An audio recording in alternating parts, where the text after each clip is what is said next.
Hammaga assalomu alaykum. Bizning yangi videoga xush kelibsizlar.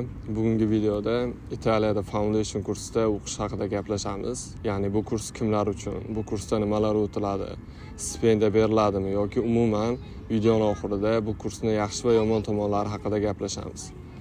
Demak, birinchi bo'lib foundation kursi o'zi kimlar uchun shu haqida gaplashadigan bo'lsak, bu kurs 12 yillik ta'limga ega bo'lmagan studentlar uchun, ya'ni ko'plab Yevropa davlatlari 12 yillik ta'limga asoslangan va xususan Italiyada va Germaniyada bakalavr 3 yil hisoblanadi.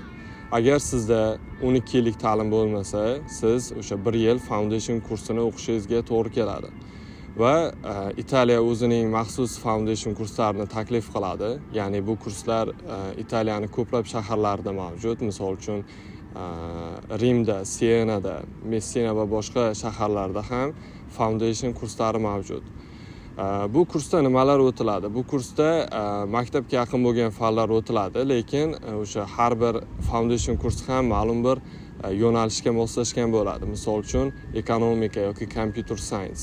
O'sha yo'nalishga qarab siz o'sha yo'nalishni tanlaysiz.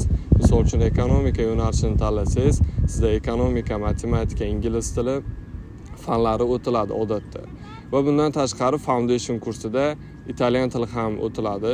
Bu italyan tili kursida siz o'sha italyan tilini B2 darajada o'rganishingiz mumkin. Stipendiyaga keladigan bo'lsak, ushbu kurs hech qanaqangi scholarship bermaydi. Aksincha siz kontrakt orqali ushbu kursda o'qiysiz.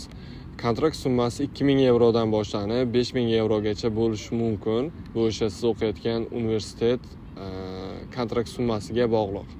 Umuman olganda barcha xarajatlar o'zingizning hisobingizdan bo'ladi va xarajatlar o'rtacha $500 dan boshlanib $800 bo'lishi mumkin. Bu ham o'sha siz turayotgan joyga bog'liq. Misol uchun Milan, Turin taraflarda yashash qimmatroq, aksincha Siena, Messina kabi shaharlarda yashash arzonroq. Ushbu kursga kirish uchun nima hujjatlar kerak bo'ladi? Birinchi navbatda sizda zagron pasport bo'lishi kerak, ya'ni xorijiy pasport.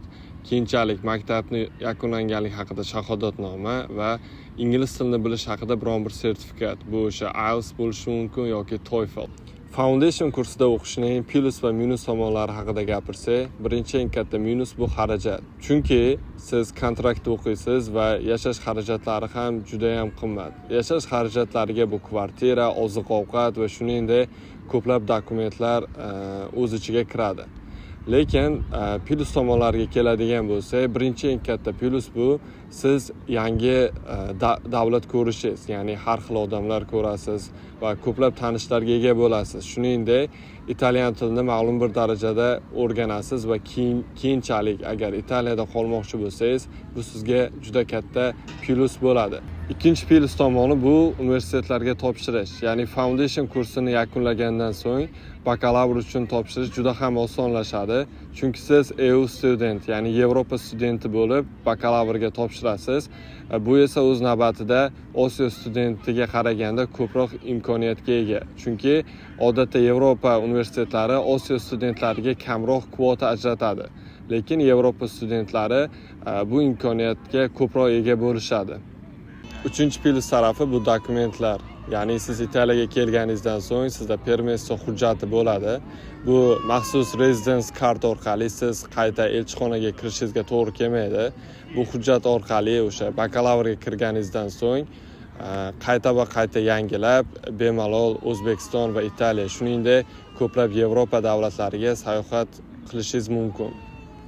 Umuman olganda ma'lum bir minus tomonlariga qaramasdan foundation kursida o'qish juda ham yaxshi.